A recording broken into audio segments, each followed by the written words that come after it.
I know, but we sympathize with you.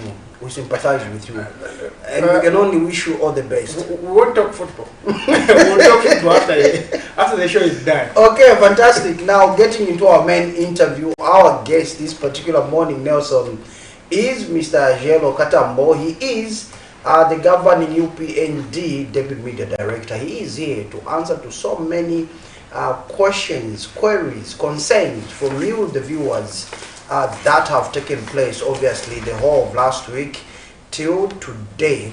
And Mr. Katambo, good to see you and welcome. Good morning, Doc. Good morning, Nelson. It's good to be back here. And like Nelson has said, it's been a chilly weekend. We had hoped that the rains that we had 2 days of last week would continue to benefit our animals. But anyway, it's good that it hasn't been so hot, meaning that the rate at which moisture is leaving our the grass is slow. So our animals are still safe for now. Okay, fantastic. Now, Mr. Katambo, you, on the other hand, as the party in power, there have been allegations leveled against you as a party that you are denying your fellow opposition political parties to hold rallies. And we saw the United Kwacha Alliance over the weekend holding a virtual rally.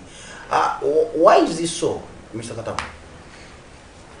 Joe, it's unfortunate that there is that accusation, which for us is neither here nor there. We'll specifically zero into the so-called United Kwacha Alliance rally that was supposed to be held in Kafi over the weekend. In the first place, you and I and the general public know that the people that applied for that rally was an illegal entity. You don't apply for a rally when you are an illegal entity. How are they illegal? They are not registered. Okay. If they're saying it's a movement of Zambia, then it means that every Jim and Jack will wake up and say, I want to come up with a rally. Okay. We all know that UKA is not a registered entity. Until they register, then the police and the government will give them an ear. But for now, it's neither here nor there that government should start listening to an entity that doesn't exist. So the people that were supposed to come up with a rally on Saturday, they were an illegality. And the rally itself was going to be an illegality. So if the police had allowed the rally to go ahead, they were going to be allowing an illegality. And I don't think we're in a mood for any illegalities. So let them go and register themselves as a legal body. And then we'll start discussing. If they really wanted that rally, UKA is a combination of a number of political parties. They should have used a registered entity, Citizen First, or any other party which is part of that UKA, to call for a rally. But they used an entity that is illegal. So what did you expect the police to do? To oblige and give them to give in to an illegality? No. Then it would mean that everybody would wake up and say, no, me I'm people's what? Me I'm what? And then we're all starting a rally. I think we will be creating an illegality. But others have argued, especially State Council Sakiwa Sikota from the United Kwacha Alliance, who is the interim chairperson, that you don't need to register an alliance. And also the argument that has been put is that the UPND alliance was not registered. Did you ever hear us go and hold a rally in the name of UPND alliance? We held rallies under UPND. That's why there was UPND. So everything that was being done under the umbrella of UPND, not UKA. UPND is a registered entity. So everything that was being done under a registered entity, which is UPND. That's why it's called UPND Alliance. We have advised them, get one of the political parties as a lead political party and register, okay? Or get one of these political parties, CF, Citizen First. Why are they scared of using their political parties?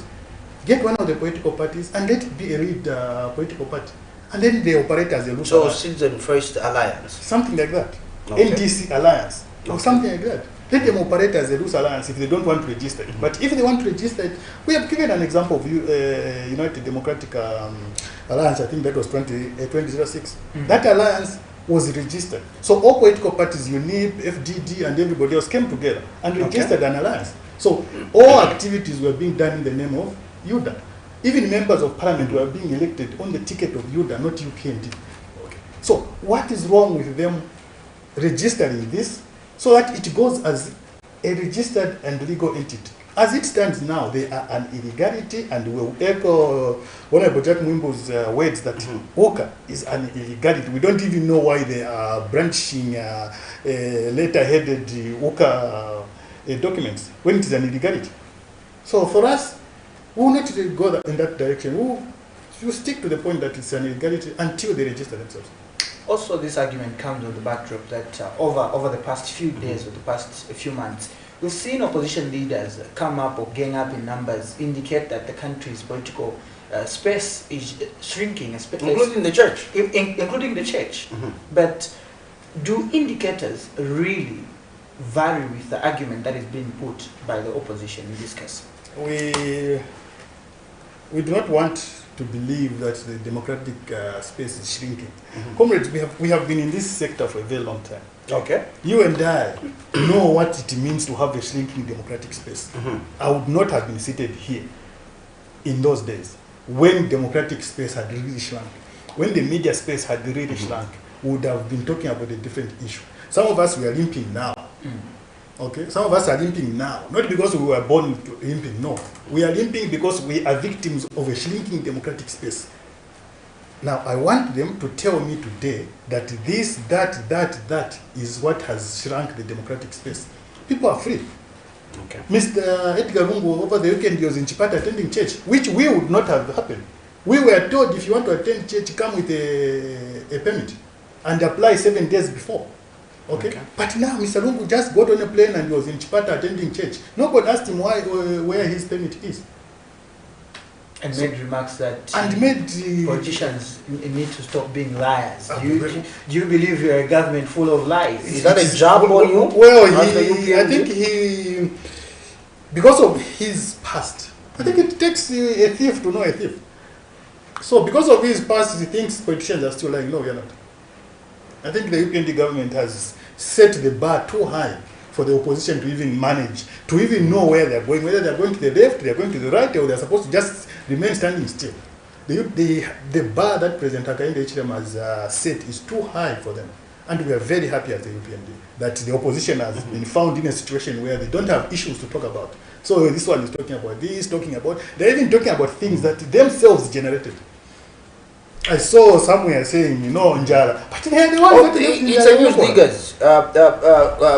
The headline reads, Njala Yatinyo Kola laments Lungu. Yes, he will lament because he was used to free handouts. But now we are saying, let everyone work. Okay. Okay. The economic fundamentals that are not yet balanced, it's him who left them. We are balancing the economic fundamentals that he deliberately left unattended to. So he shouldn't come here and start saying Njaratinyo Kola. He created that problem. So he shouldn't blame us who are trying to mend the problem that he created.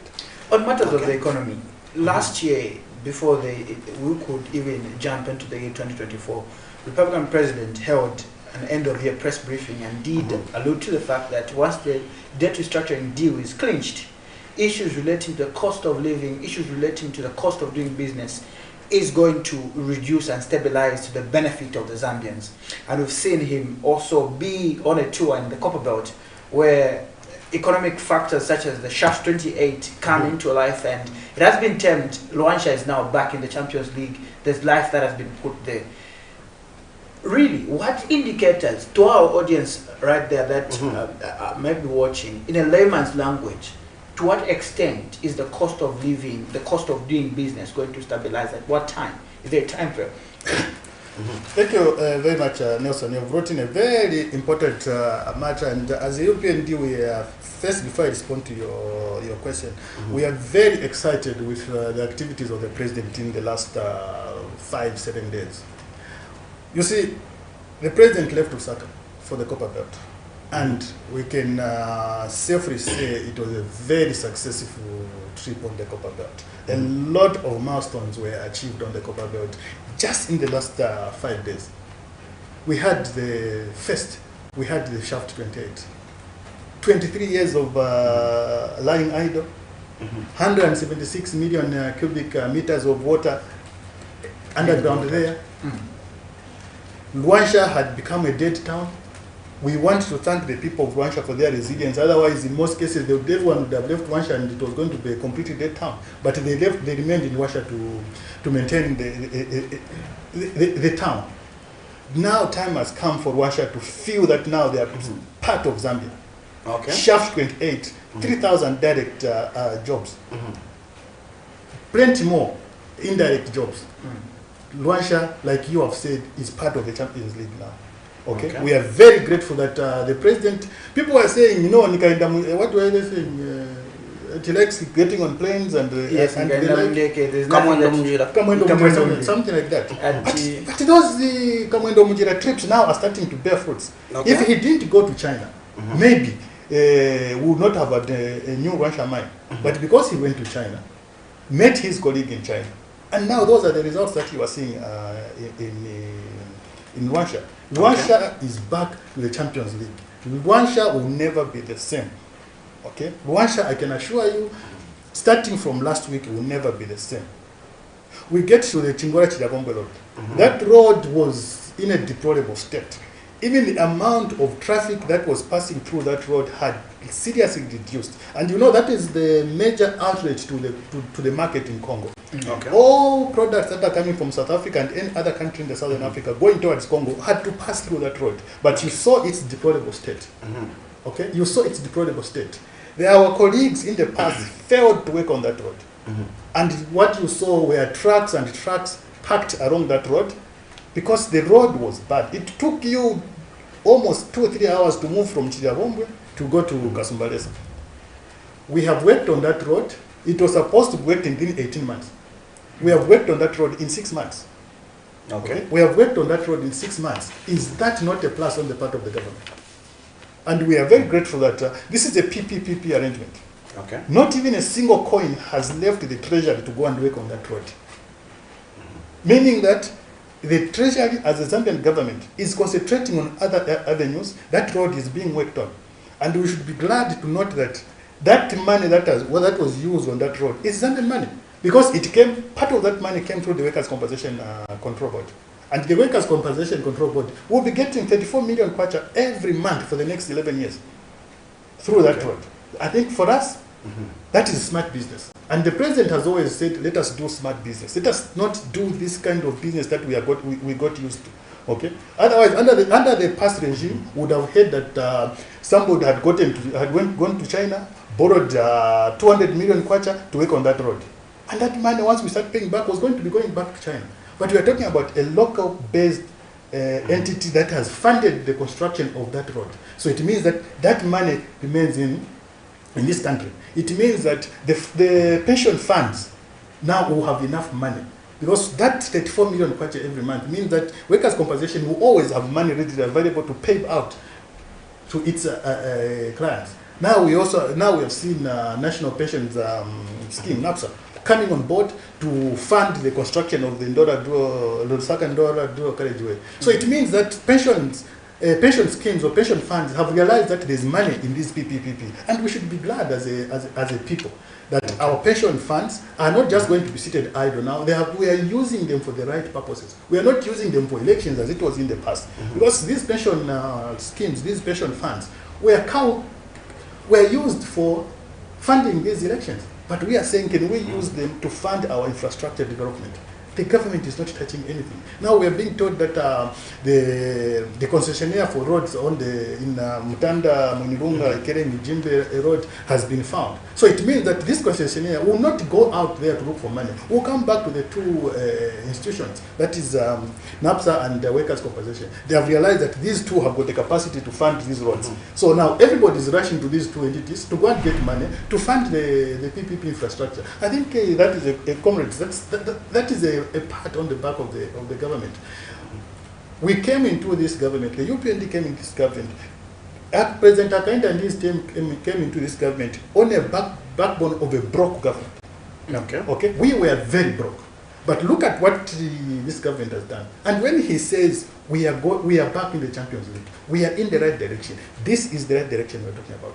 Okay. Look at what the president has done. Look at what government has done in the last 2 years. We came on a backdrop of a broke government. The president said the treasury is broke. Now, one would also argue to say, look, Yes, the president has continued indicating that we're back in the Champions League. But look at one of the benchmark that was set by the UPND while it's in opposition was the fact that when we come into government, you'll be buying Millennium at 50 kwacha, but it's not at 50 kwacha, it's at 230 kwacha, and of which complaints have been put out that the ZNS Millennium is not accessible. Now, how do we marry the aspect of being in the Champions League as well as ensuring that things also continue to reflect, especially on the part of the citizens, because they're the major stakeholders in terms of ensuring that they form government? I think last time when I was here, I talked, when we were discussing with Comrade Tapero, one of the things that we agreed with Comrade Tapero here is that the first statement that the president issued when he addressed Parliament was that the problem is bigger than we anticipated. Okay, the problem is bigger than we anticipated. So, talking about some of the issues like the minimum issues, we came on board and found that even the farmers that had supplied the same maize were old. So it meant that we needed first to clear the farmer. Okay? The farmer that supplied the maize was not given his money. You were getting maize, putting it on storage in FRI sheets, and then you were not paying for that money. You saw, you were generous by then. You saw how farmers used to queue and sleep on at these financial institutions waiting for their monies. 3-4 months down the line, people are not getting paid. So we had to use part of that money to pay, to use part of that maize to pay out to the farmers. Now, coming to the issues of 50 kwacha, we are working towards stabilizing the price of millennium. Okay? If all of us, and I'll still insist, I use this example with Comrade Tapero, I'll use it again here. If all of us go into production, serious maize production, you will be buying millennium at 30 kwacha because you'll be grinding on your own. Because you have your own maize. I hope you are getting the point here. Exactly. Okay. If all of us here went, even just 15 bags of maize, you go and grow 15 bags of maize and say, this is what I'm going to use per month. You're not going to be grinding at 230 kwacha. No, you'll be grinding at less than 50 kwacha. So we'll be getting somewhere in terms of lowering the cost of millennium. But as long as we want to continue being a consumer nation, as long as Mr. Nelson wants to continue sitting at home and waiting for some farmer somewhere to grow maize for him, so that maize goes to a miller and the miller sells him, well, he will continue paying at that high premium. But the UPND is saying, let everybody get on board, let everybody, even just take a small acre. I don't think we can fail. I don't think Comrade Tapero or yourself here can fail to grow maize on an acre. You don't need a lot of machines to grow maize on an acre. You can use a hoe. We have always used a hoe. Okay? Even just take a backyard, a garden can do. You can produce 1 bag of maize. Well, in case you're joining in this morning, we are discussing issues of national importance, among them issues relating to the economy. And our guest this morning is Mr. Yelo Gatambo, Deputy Media Director from the UPND, just to help us bring to light some of the projects that are being undertaken, ensuring that those concerns that we continue to receive are also addressed. Now, if you've got any concern this morning that you want Mr. Katambo to address, is simply just get in touch with us by the numbers on your screens. We'll be able to get through to you and get that perspective from you, as well as ensuring that we take advantage of the Facebook page Camnet TV, where you can give us that comment, and we'll be glad to hear from you, and we'll read that comment to ensure that we also get a response from Mr. Katambo. Now let's get to also look at the issue of load shedding. There was a point at some point in the year 2023, President Hakainde Hichilema did mention that load shedding had been dealt with. Now this issue has resurfaced.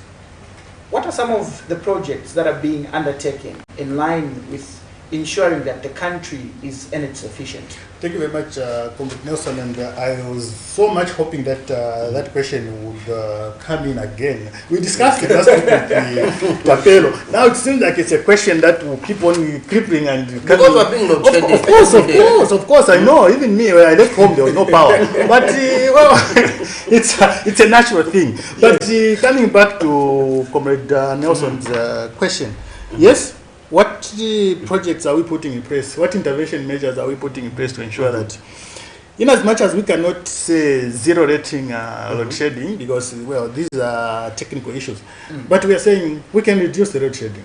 Okay. I'll get back to last week. The president was on the Copper Belt.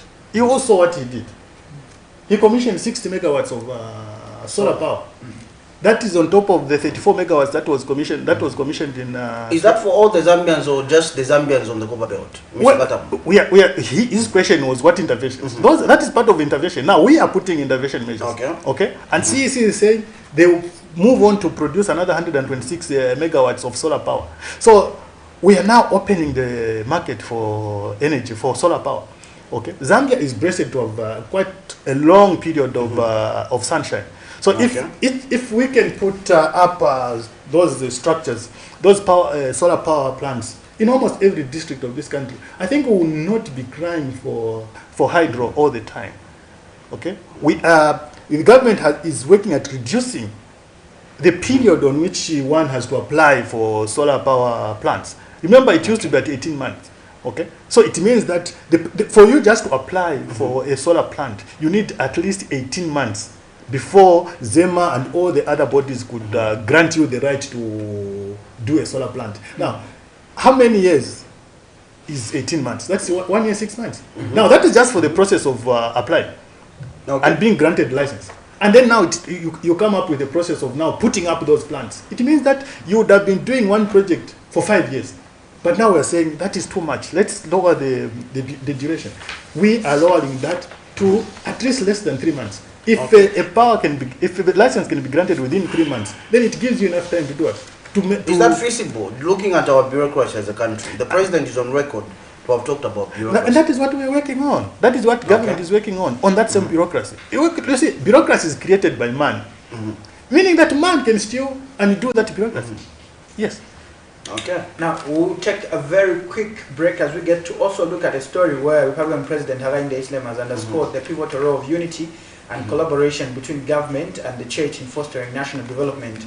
The president was speaking this when he was in Dola attending church at the Cathedral of the Christ the King. We'll be back just in a few moments.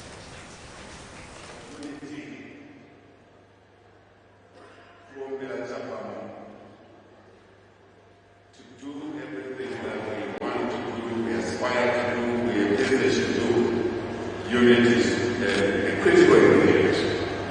And again, I hope citizens are hearing and learning. We're learning that God put us together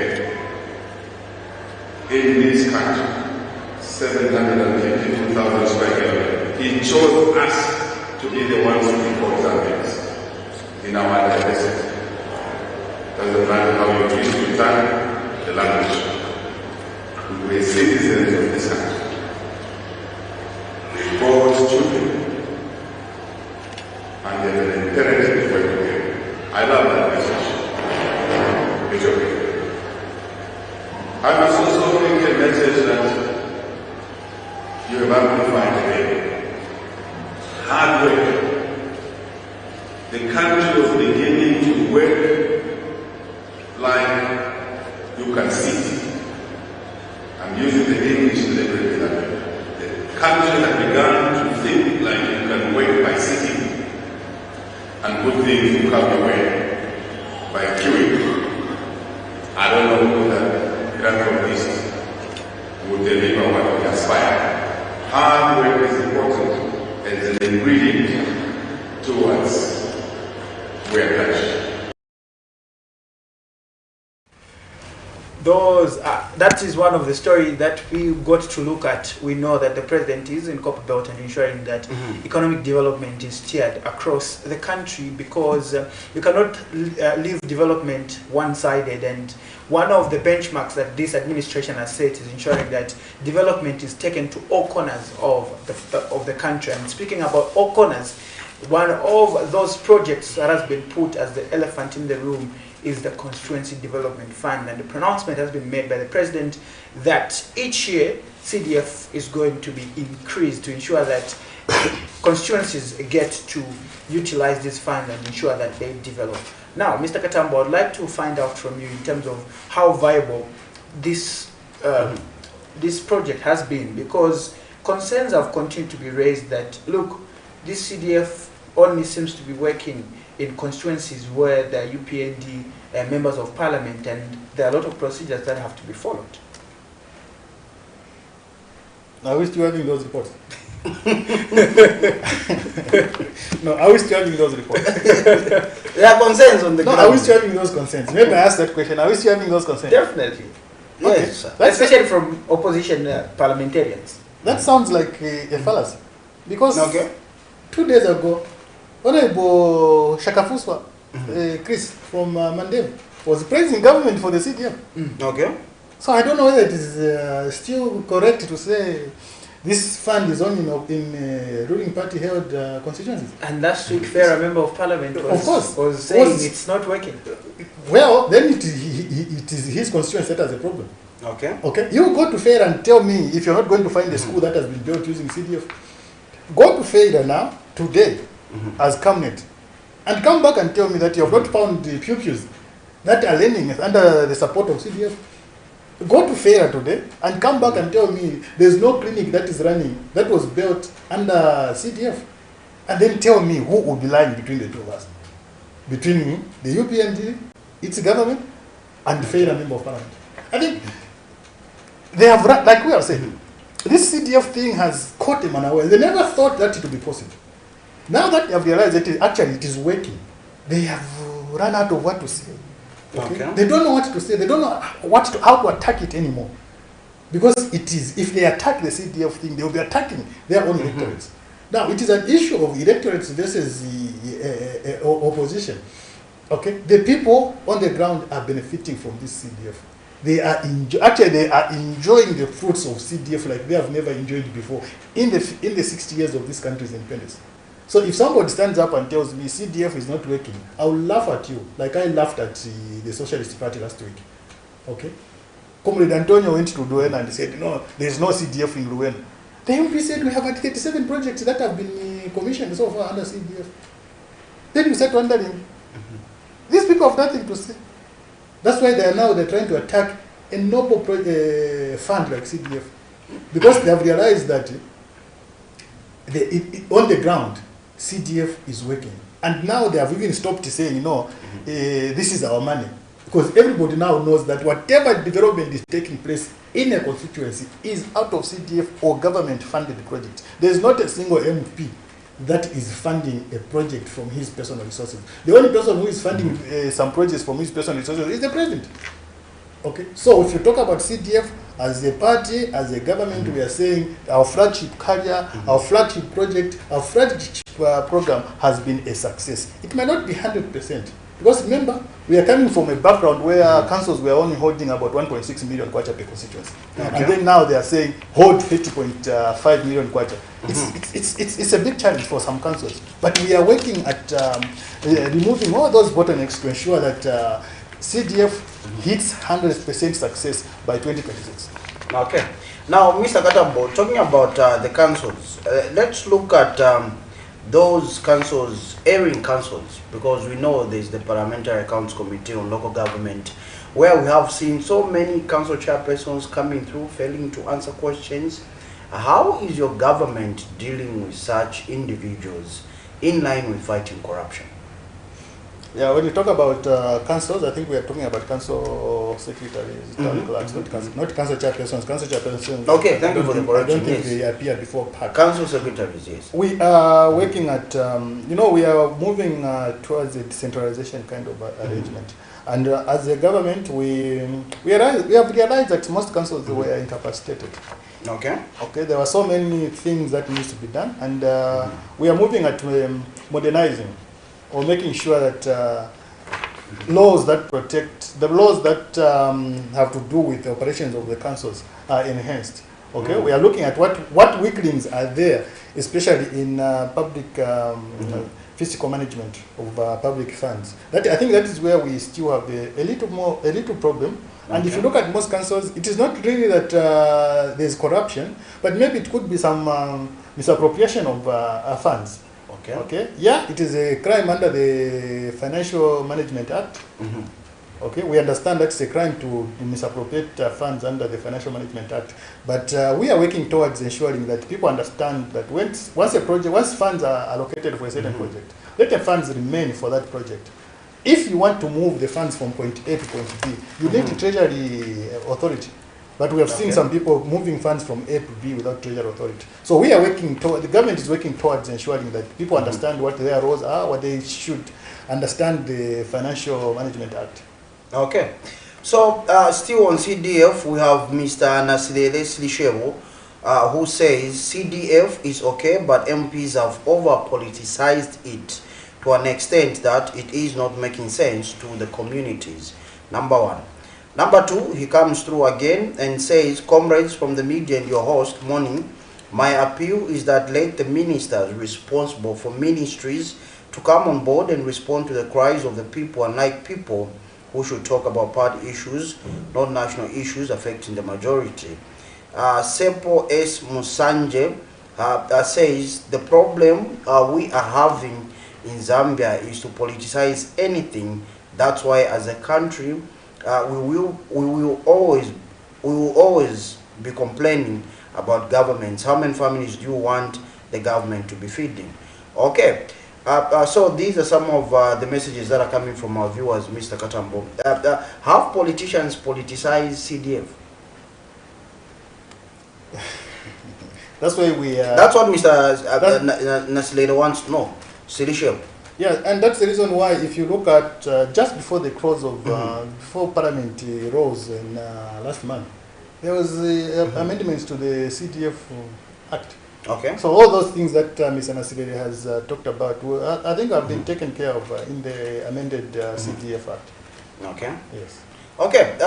Let's move on. The cost of living. Farah Member of Parliament talked about in his constituency only having one meal a day, which is a concern for him as a Member of Parliament. As a party, how are you addressing the cost of living, Mr. Katam? If you listen to your other viewer there, he said there's too much politics in everything in this country. And I want to say, Comrade, the Member of Parliament for Farah, again, as usual, was politicking. Okay. It's a lie that people are only having one meal in a day. Okay. Let us not politicize people's lives. Okay. Let us not politicize people's lives. It's a lie, and I repeat, it's a lie that people in Farah are having one meal a day. So there are no facts to his claim? There are no facts to his claim. Okay. Now, Tom?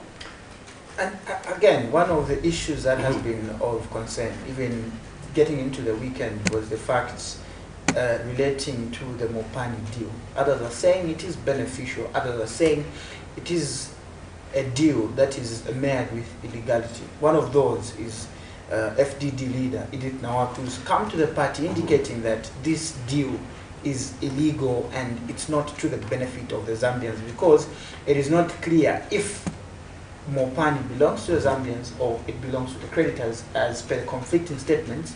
As she alleges that Minister of Mines and Mineral Development, Mr. Pokaboso, did indicate that, look, the mine belongs to the Zambians, and then later on there was an allegation that President Hakainde Hichilema did mention that the Mopani mine belongs to the creditors. Which is which? I think both statements are correct.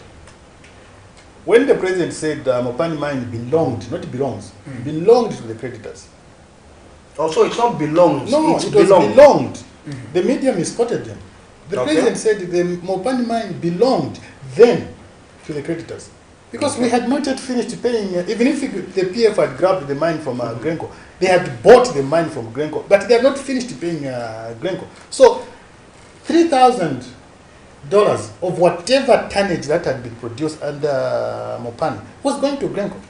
Okay, Grenco still owned those shares by virtue that the government, Zambian government, had not completely paid off what they owed Glencore. So when the president said the mine belonged to the president, he was right. It was not yet in the hands of the Zambian government because, yes, there was a bit of management that the Zambian government was doing here and there, but much of the money was who runs what between the person who is managing and the person who is getting the money? It's the person who is getting the money who is the owner of the facility. So Mopani mine was owned by Glencore because we were still paying. Now that we have finished paying that amount and there's an strategic equity partner, now we can say Zambians own 49% of that mine. Okay? And I get surprised, as a party we get surprised when we hear people from Lusaka complaining about Mopani. The people on the Copper Belt are happy about Mopani. Okay? Last week we saw the mayor of Kitwe thanking the president for the strategic equity partner. Because according to what she says, we have been paid our 8.7 million, we have cleared our retirees, we are now working. Is that not good for the people of Copper Belt? Today, people in Musakire will wake up happy because their son or their what has got a job at a Mopani mine. Is that not good for the economy of Mopani? Why should people that are in Lusaka be the ones to complain? And the people that are in Lusaka are the politicians. Why should it be politicians in Lusaka to complain about what is happening in on the Copper Belt about Mopani? When the owners, the primary beneficiaries of Mopani are happy. Okay? We have the Mopani equity partner, from the time they came on board, they have cleared almost 100% of the contractors and suppliers. Those people were owed from I don't know when. So, is that not good? It means that once you clear the suppliers, you clear the contractors, there will be enough money on the Copper Belt. Okay? People from the Copper Belt will now stop running from Copper Belt coming to Lusaka to come and look for money. Because now they will have all their money. You know, we used to have... in the past, we used to have a saying that when a miner gets paid, then in Shtwakolo, everybody in that bar where he enters will get drunk because the miner is going to buy all the beer in that place. There was even an adage that when a miner will come into a bar and says, which is worth the salary of some civil servants. Okay, then the miner has had the money, and that is the direction that we are taking. And the president said we are going to create a far much better economy on the Copper Belt than it was in the 1970s. And that starts with the Mopani, it starts with the Shaft 28, it starts with the KCM, it starts with the Cobalt, and it starts with everybody. So let us not listen to politicians that have run out of what was. I listened to their poorly viewed virtual rally. Okay. There was literally nothing that anybody could point at what they said. Madam Naoki came, spoke, accusations. Nothing substantive. Okay? Comrade Pule came, accusations. Nothing substantive. Okay. Everybody who came on that rally did not say anything. You feel their concerns were not genuine? No. I didn't find any concern. That I listened to it. I watched it from A to B, even if the network was bad. I'm told they were using a Soche pack. Network was bad. Okay? I listened to it. There was nothing substantive that came out from that rally. Ask the Zambians.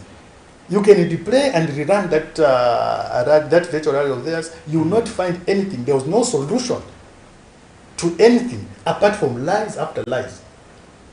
Okay? They were all lies. Gideon Rubinda came with his usual lies. He didn't say anything substantive. He didn't say anything of a solution. Okay? Okay.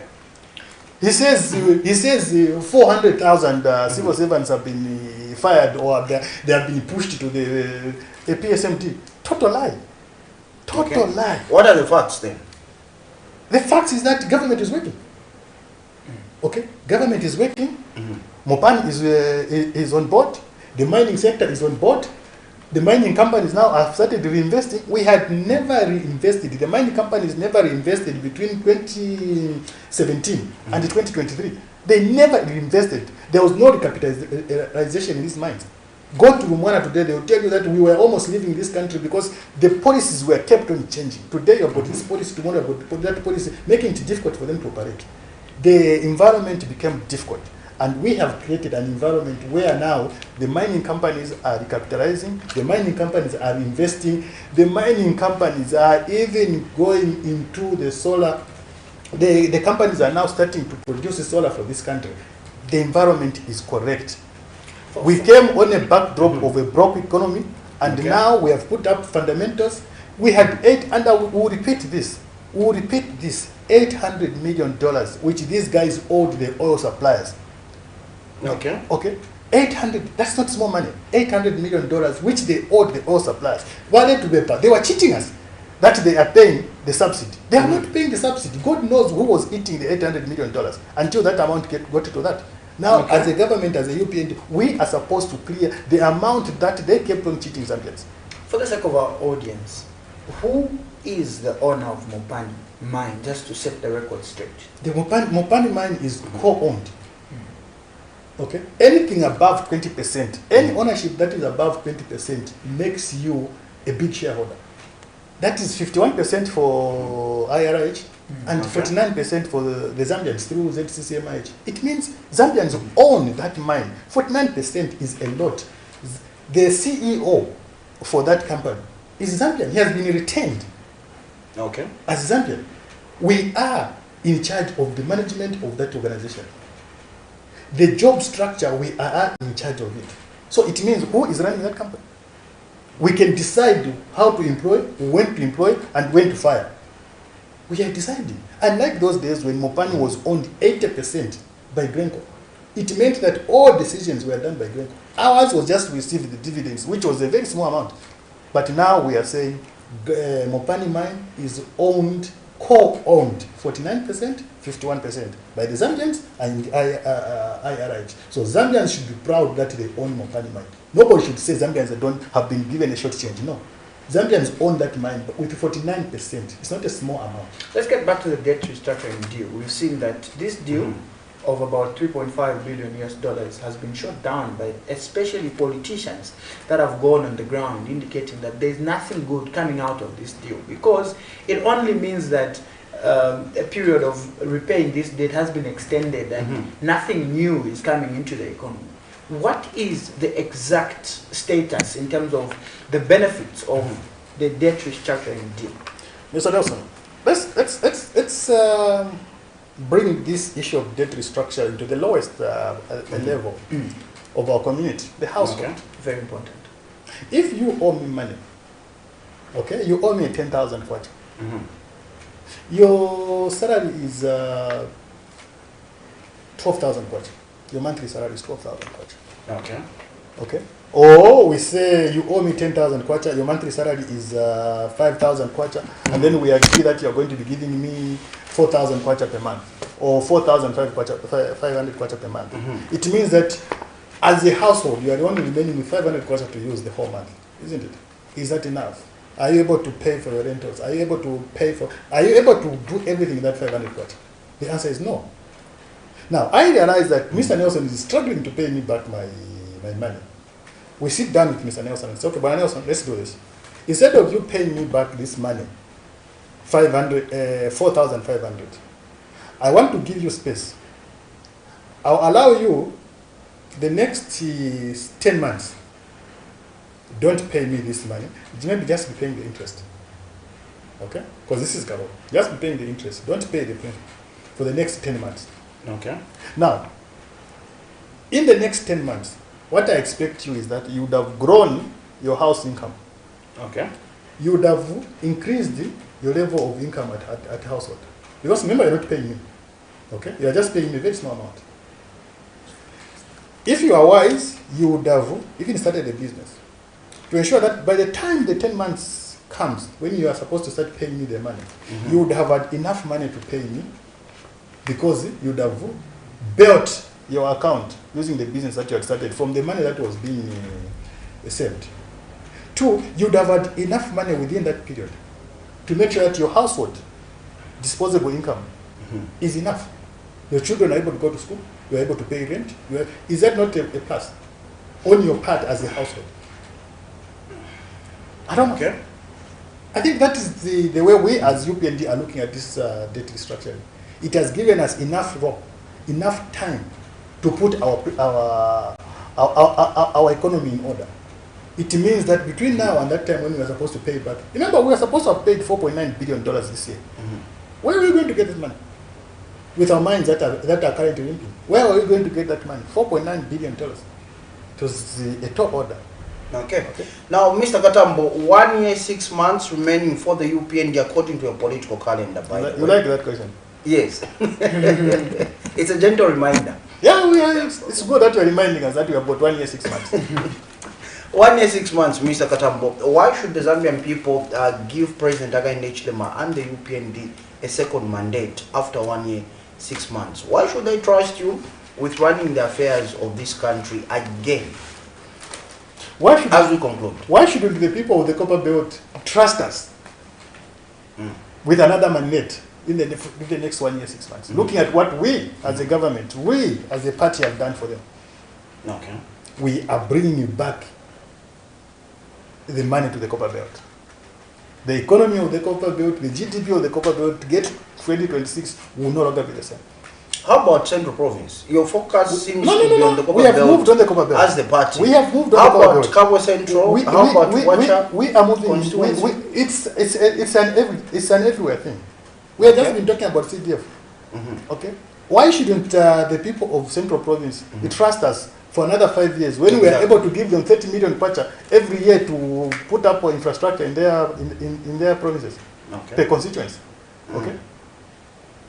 Tell me a reason why the students of Yonza would not want to give us another mandate when we have said we are going to increase, you are going to bring back your meal allowances. Tell me why the students at CBU will not want to give us another mandate when we have said, look, we understand that you have a challenge of water. Here are 2 boreholes for your water, and here are your meal allowances, which were removed by Comrade Nkandru. Okay. Why shouldn't the people of Kajinakaji give us another chance when we have said, bring your children that were not in school and we'll put them back into school? Bring all your youths that were not that had no skills, we are going to give them a skill. Okay. So why shouldn't the people of Zambia then give us that opportunity to continue with those policies?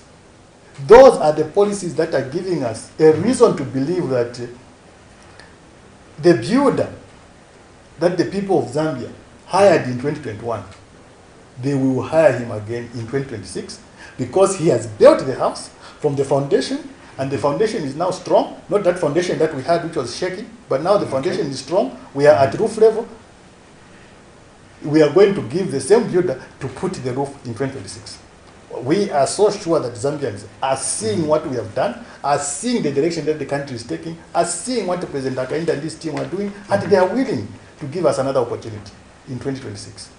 1 year, 6 months is a period for working. We have spent 2 years, 6 months or plus stabilizing the economy, stabilizing the fundamentals. Now it's time to work. And the President has said 2024, 2025 is a year for nothing but work after work and work after work. Not party after party, but work after work. We shall make sure that the next 6 months is spent productive. Remember, we have got a debt restructuring, and we do not want to default when that time comes. So it means that our work starts now, and we have to work and work and work. Okay. Mr. Katambo, I'm afraid we have to go, but thank you very much for coming through to have breakfast with us this particular morning. We do appreciate you that the governing party is coming to answer to concerns and questions from members of the public, obviously through us here as the presenters. Let me thank you more sincerely. I'm surprised that it's already 9. Time flies when you're having a good discussion. Especially when you are discussing with Nelson.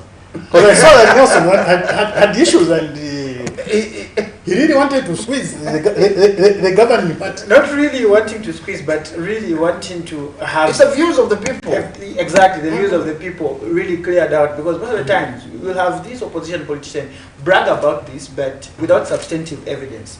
Now, it is very important that in as much as this opposition politician will say something, it is also brought to the attention of the governing party and give a clear view, because they're the ones that are governing at the end of the day. Yes, it's like you're the owner of the tape and then you decide to give it to the other one, and then it comes and tells you that there's a problem, but you're the owner of the yes, of and, the tape. And I've always insisted, even last time when I was here, I insisted to Tapero to say, when these people come here, please, can you interrogate them? Don't give them free space to lie. Okay? There is no way the federal MP can come and say there's nothing that CDF is doing when his life depends on that fund.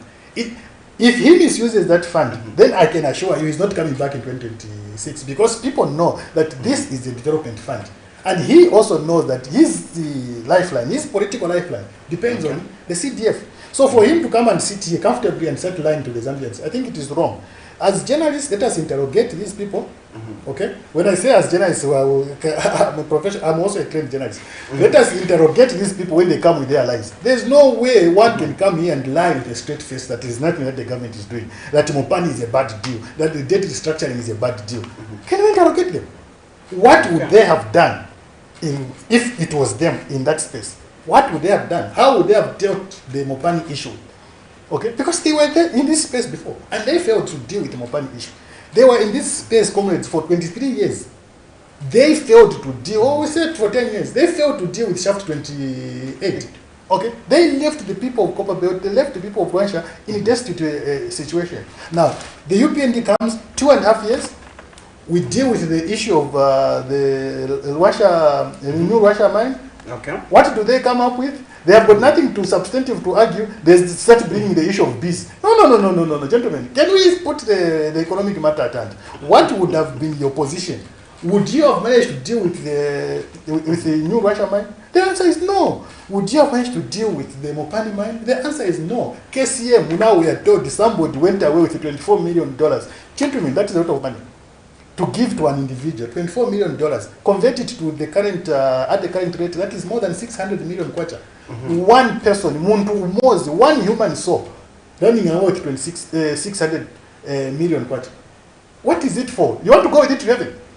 There are no mansions in heaven, gentlemen. You build here and leave it here. So there's no way you can get 600 million kwacha that belongs to Zambians and you want to run away with it for yourself. No, that is being greedy. And we are hoping that Zambia police, yes, it was a consent judgment, but we hope Zambia police moves in and takes a keen interest in somebody who pockets 600 million kwacha. Comrade Joy here is looking for 10 penny to pay for his house.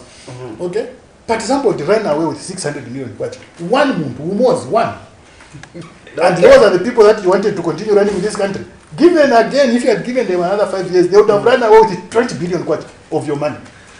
Okay, Nelson, we need to go. This is where we'll have to call it a day. And thank you so much to Mr. Yelo Gatambo, the UPND Deputy Media Director, who was gracing us this morning as we had a breakfast with him, talking all issues of national interest. We know for a fact that concerns have been outpouring when it comes to the United Kwacha Alliance being denied access to hold a rally, but the response and from the side of the government is that an alliance that is illegal, that is not recognized by the law, should not be put or given a mandate to ensure that they hold such a rally in respect of ensuring that they maybe call or coin the term the right to have public assembly or so.